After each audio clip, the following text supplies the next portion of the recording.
आइए good luck study centre में आप सभी का स्वागत है। हमारा जो 20 क्वेश्चन का डेली सेट प्रैक्टिस चल रहा है, इसका आज चौथा सेट प्रैक्टिस नंबर होगा। इसमें आइए हम आते हैं क्वेश्चन पे। तो पहला क्वेश्चन है प्रश्न संख्या 1 में। लेकिन इसमें क्या कहता है, इसमें जो है कह रहा है आपको एएनएम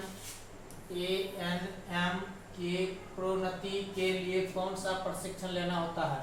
यदि आप एएनएम में जॉब कर रहे हैं और चाहते हैं कि आपका जो प्रमोशन हो, यदि आप चाहते हैं आपका प्रमोशन हो, इसके लिए आपको जो है 6 मंथ का जो है एक LHV कोर्स होता है।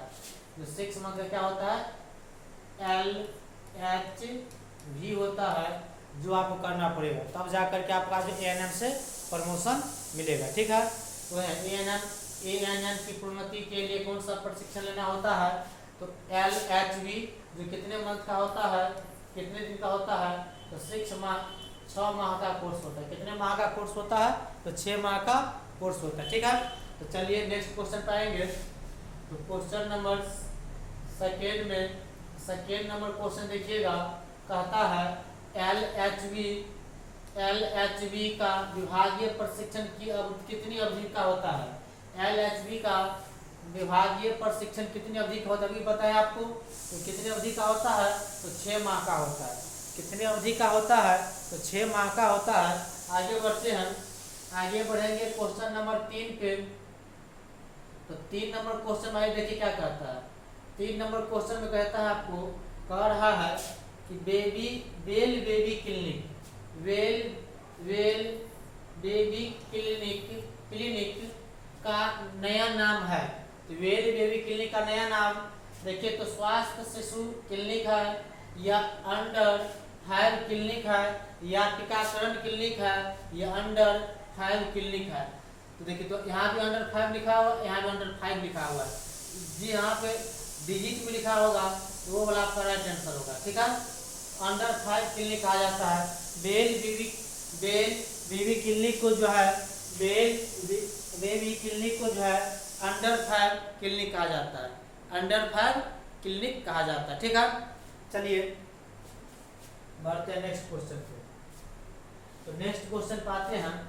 तो नेक्स्ट क्वेश्चन आपका क्वेश्चन नंबर 4 में देखिए क्या कर रहा है। सामुदायिक अंतःक्रिया का मतलब है।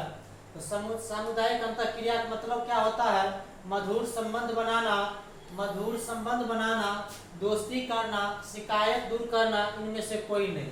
तो सामुदायिक अंतःक्रिया का जो राइट आंसर होगा वो होगा मधुर संबंध बनाना। क्या हो जाएगा, मधुर संबंध बनाना। सामुदायिक अंतःक्रिया का मतलब क्या हो जाएगा, मधुर संबंध स्थापित करना या बनाना। ठीक है, तो 4 नंबर के बाद बढ़ेंगे क्वेश्चन नंबर 5 पे। तो 5 नंबर क्वेश्चन आपको कहता है, देश की जनगणना होती है। देश की जनगणना जो है प्रत्येक जो है कितने वर्ष पर होती है, 5 वर्ष, 15 वर्ष, 10 वर्ष, 20 वर्ष। तो कितने वर्ष होगा, तो 10 वर्ष पर होगा। देश की जनगणना जो है केंद्र सरकार के द्वारा कराई जाती है, जो प्रत्येक 10 वर्ष पर एक बार होती है। यदि आपसे पूछा जाए कि भारत में पहली बार जनगणना कब हुआ था, तो भारत में पहली बार जनगणना जो है पहली जनगणना जो है ये 1872 ईस्वी में लॉर्ड मेयो के द्वारा किया गया था। लॉर्ड मेयो के द्वारा किया गया था। उसके बाद नियमित जनगणना जो है 1882 ईस्वी से लॉर्ड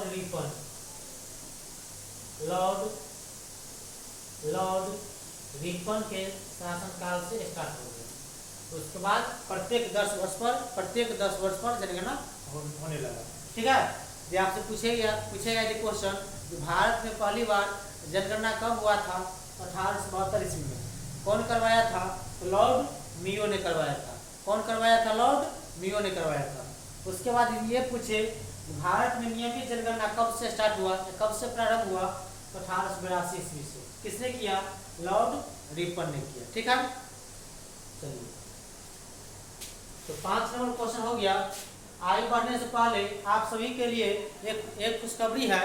ये खुशखबरी क्या है कि आप लोग को 6 सब्जेक्ट है, इन 6 सब्जेक्ट का अलग अलग नोट करके नोट का तैयार हो रहा है, जिसका वीडियो आप सबको अलग अलग सब्जेक्ट का मिलेगा। ठीक है, इसके लिए आप लोग को करना क्या है, चैनल को सब्सक्राइब कर लीजिए, जिससे कि आपको इसका वीडियो समय पे मिल जाए। ठीक है, चलिए आगे बढ़ेंगे तो आइए बढ़ते हैं क्वेश्चन नंबर 6 पर। देखिए 6 नंबर क्वेश्चन क्या कहता है। 6 नंबर क्वेश्चन में कहता है इसके अभाव में अंतःक्रिया होना संभव नहीं है। अंतःक्रिया जो है, अंतःक्रिया किसके अभाव में संभव नहीं है, तो संपर्क, दूसरा कहता है संचार, तीसरा कहता है दोनों ए और बी। आप लोग को तो हम कई बार बता चुके हैं, आज चौथा सेट है। इससे पहले 3 सेट में आपको कई बार बताए हैं। जहां आपको इनमें से सभी देखने को मिले उसको टिक लगा देना है, आगे पीछे बढ़ने की आवश्यकता नहीं है। 99% केस में सही होगा। या आपको जहां देखने को मिले कि दोनों, वहां टिक लगा दीजिए, दोनों। क्या होगा, दोनों होगा। ठीक है, चलिए आइए क्वेश्चन नंबर 7 पे आएंगे। 7 नंबर क्वेश्चन में कहता है कि गृह भेंट के दौरान किसी का शिकायत सुनने पर ध्यान से सुने, नजरअंदाज करे, समझा ले, शिकायत नोट कर ले। तो देखिए गृह भेंट, आप किसी से भेंट करने के लिए उसके घर पे जा रहे हैं, ऐसा नहीं कि उसके घर का जो है छोटे छोटे बातों को आप उसमें रुचि लेना स्टार्ट कर दें। इसीलिए कहता है उस सब बातों को आपको क्या करना है, नजरअंदाज करना है। उन सब बातों क्या करना है, आपको नजरअंदाज करना है। शिकायत पर आपको ध्यान नहीं देना है, किसी के सास पुतों के झगड़ा में आपको इंटरेस्ट नहीं लेना है। ठीक है, तो क्या हो जाएगा, नजरअंदाज करना। क्या हो जाएगा आपका राइट आंसर, नजरअंदाज करना। ठीक है, चलिए नजरअंदाज करना। 7 नंबर के बाद आइए क्वेश्चन नंबर 8 पे। तो देखिए 8 नंबर क्वेश्चन क्या कहता है, महिला स्वास्थ्य कार्यकर्ता के अंतर्गत आते हैं। तो महिला स्वास्थ्य कार्यकर्ता के अंतर्गत क्यूरेटिव स्टाफ, प्रमोटिव स्टाफ, तो हो जाएगा प्रमोटिव स्टाफ हो जाएगा। महिला स्वास्थ्य कार्यकर्ता के अंतर्गत जो है, महिला स्वास्थ्य कार्यकर्ता के अंतर्गत जो है प्रमोटिव स्टाफ आते हैं। प्रमोटिव स्टाफ आते हैं जो महिला स्वास्थ्यकर्ता के नीचे काम करते हैं। ठीक है,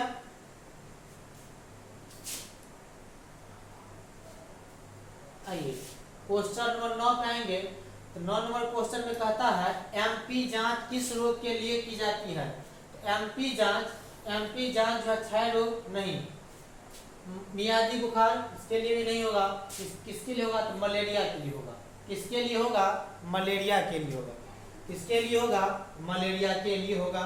कौन सा जांच, एमपी जांच। एमपी जांच किसके लिए होता है, तो मलेरिया के लिए होता है। ठीक है, जैसे आप लोग अभी हम बताए थे कि आप लोग को अलग अलग सब्जेक्ट का जो है, अलग अलग सब्जेक्ट करके आपको पढ़ाया जाएगा।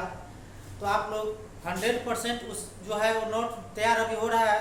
कुछ ही दिनों में आपको अलग अलग सब्जेक्ट का जो है आपको पूरा मैराथन क्लास टाइप का करेंगे, जिसमें आपका पूरा जो है कंप्लीट हो जाएगा सब्जेक्ट भी, और एक भी क्वेश्चन वहाँ से भी आपको नहीं छूटेगा। ये जो आपका है टेस्ट सीरीज एक तरह से है, यहाँ से आपको पता चल रहा है कि आपके अंदर अभी तक आप क्या पढ़े हैं, आपके पास अभी तक एएनएम से संबंधित क्या जानकारी है, इसमें आप इसके लिए है। लेकिन जब आप वो कर लीजिएगा, वो पूरा कंप्लीट कर लीजिएगा, ये सब एक भी क्वेश्चन आपसे नहीं छूटेगा। वैसे आप ये टेस्ट सीरीज आपका है, तो टेस्ट सीरीज आपके लिए देना बहुत ही जरूरी है। ठीक है, आइए हाँ, तो उसमें जो है ये मलेरिया किस रोग के लिए कौन सा जांच फला चला जो भी है ना, सब बता दिया जाएगा। किस रोग के लिए कौन सा टीका दिया जाता है, कौन सा रोग किस के कमी से होता है, किस कारण होता है, सब आपको जानकारी उसमें दिया जाएगा। चलिए प्रश्न संख्या 10 में आएंगे। तो कहता है प्रारंभिक स्वास्थ्य केंद्र में कितने कर्मचारी होते हैं। तो प्रारंभिक स्वास्थ्य केंद्र कहते हैं पीसीएच में जो है, आप लोग को हम इसका जो सेट प्रैक्टिस जो है 3 था, उसे बताए हुए थे पूरा डिटेल से। जो आपका पता है उपकेंद्र होता है, एक क्या होते हैं उपकेंद्र होता है। उपकेंद्र में जो है कर्मचारी की संख्या 5 से 5 3 से 5 होते हैं। उपकेंद्र में कर्मचारी की संख्या कितने होते हैं? 3 से 5 होते हैं। वही प्राथमिक स्वास्थ्य केंद्र में जो कर्मचारी की संख्या जो है वह 15 से लेकर के 20 तक होता है।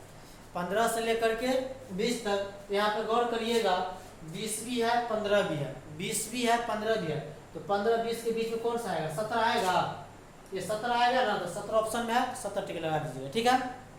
तो प्राथमिक स्वास्थ्य केंद्र में कर्मचारी की संख्या 15 से 20 होता है। ऑप्शन में 15 भी था, 20 भी था, और 15-20 के बीच में 17 आएगा।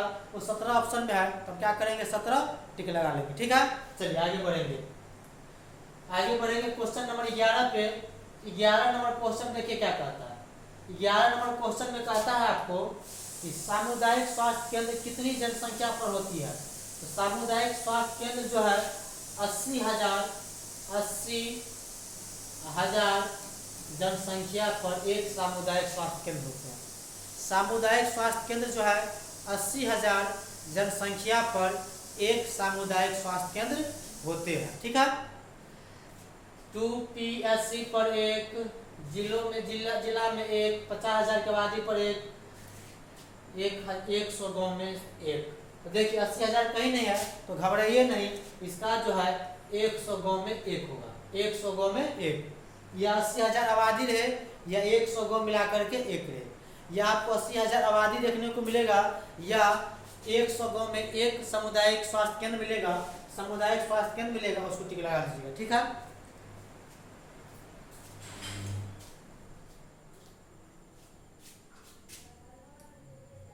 चलिए 11 के बाद आएंगे क्वेश्चन नंबर 12 पे।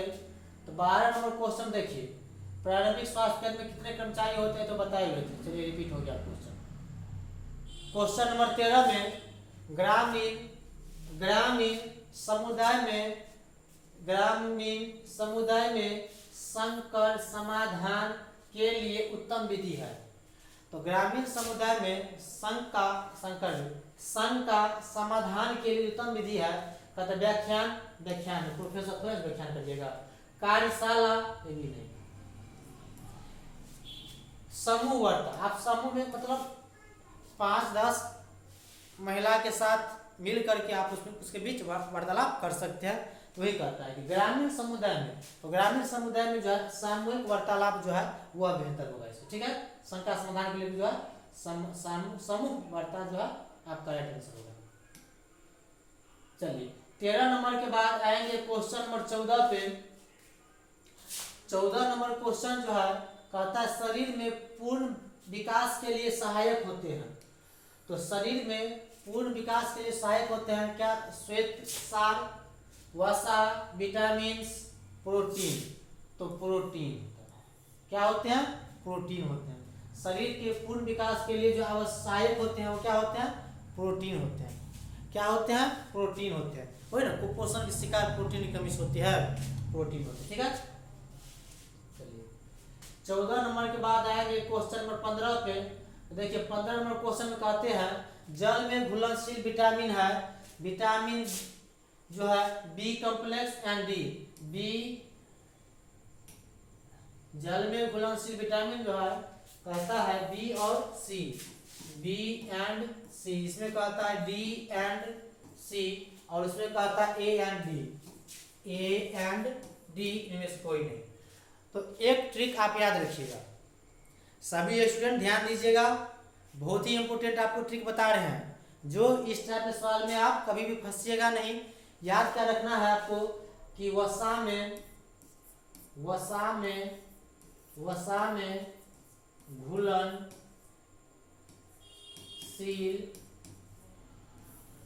विटामिन, वसा में घुलनशील विटामिन जो है, तो इसके लिए याद रखना है कीड़ा, KEDA, कीड़ा। वसा में जो है कीड़ा जाएगा फंस जाएगा, घुलनशील हो जाएगा, घुल जाएगा। वसा में जो है कीड़ा जाएगा, घुल जाएगा।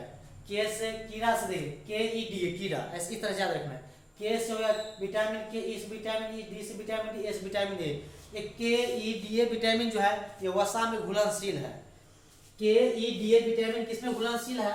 वसा में। तो याद रहेगा, दो ही टाइप का क्वेश्चन पूछता है, जल में घुलनशील विटामिन और वसा में घुलनशील विटामिन। तो जल में याद करने से हम अच्छा वसा में याद करते हैं पहले। तो वसा में घुलनशील विटामिन जो है कीड़ा होता है। क्या होता है? कीड़ा। KEDA, के घुल जाएगा, ई घुल जाएगा, डी घुल जाएगा, ए घुल जाएगा। हमसे जल में पूछ रहा है, तो देखिए जल में जहां आपको KEDA मिलेगा वो जल में नहीं होगा। तो देखिए तो इसमें बी और सी, तो देखिए यहाँ पर डी है, ये तो किसमें घुलनशील है? वसा में। ए नहीं होगा। ए एंड डी है, तो किसमें ए है और डी भी है, तो ए भी नहीं होगा। तो क्या बच गया? बी और सी। देखिए इसमें कहीं पर बी और सी है? नहीं है। बी और सी कहीं पर है? नहीं है। तो क्या हो जाएगा? बी और सी। जल में घुलनशील विटामिन बी और सी, जबकि वसा में घुलनशील विटामिन कीड़ा, KEDA। ठीक है, इसे आप नोट कर लीजिए। यदि आप ये याद रखना चाहते हैं कि जल में हम डायरेक्ट याद रखें, तो जल में दो ही विटामिन घुलता है। जल में आप उसी को याद रखना चाहते हैं, रख लीजिएगा घुलनशील। तो जल में घुलनशील जो है एक शॉर्टकट BC याद रखिएगा। ABC बहुत फेमस है, समझे कि नहीं? ABC बहुत फेमस है, गलत वर्ड है लेकिन फेमस है, आप याद रख लीजिएगा। ठीक है ना, कि जल में घुलनशील BC। ठीक है, विटामिन बी और विटामिन सी जल में घुलनशील विटामिन है। चलिए आगे बढ़ते हैं। 15 के बाद आएंगे क्वेश्चन नंबर 16 पे। चलो भाई धरो, 16 नंबर क्वेश्चन में कहते हैं विटामिन डी का मुख्य स्रोत है। तो विटामिन डी का मुख्य, इस टाइप का क्वेश्चन, टोटल क्वेश्चन आपका जो है, हम जो सब्जेक्ट आपको जो है करवाएंगे, मैराथन क्लास जो करवाएंगे उसमें आपको पूरा क्लियर हो जाएगा। बहुत डिटेल में बताएंगे, वो डिटेल आपके लिए जो है ना रामबाण होगा। बहुत ज़्यादा भी क्वेश्चन नहीं बताएंगे आपको, मतलब कचरा नहीं भरना है, वही बताएंगे जो आपके एग्जाम में डायरेक्ट पूछे। ठीक है ना, इस सब के लिए आप निश्चित रहिए। हाँ, आप ये जो इसका जो है सेट प्रैक्टिस वाले एक क्लास आप लगातार कीजिए, वो आपका हर एक सब्जेक्ट का 3 घंटा 4 घंटा का एक मैराथन वीडियो मिल जाएगा आपको, अपना देख लीजिएगा उसको। ठीक है ना, 2 से 3 बार हर एक 6 सब्जेक्ट है, मान लीजिए एक सब्जेक्ट का वीडियो बनाएंगे, एक सब्जेक्ट का वीडियो बनाएंगे हम, एक सब्जेक्ट का वीडियो बनाएंगे बड़ बहुत तो 3 घंटा का, एक सब्जेक्ट का वीडियो बनाएंगे 3 घंटा का। 6 सब्जेक्ट है तो 6 सब्जेक्ट है कितना? 18 घंटा।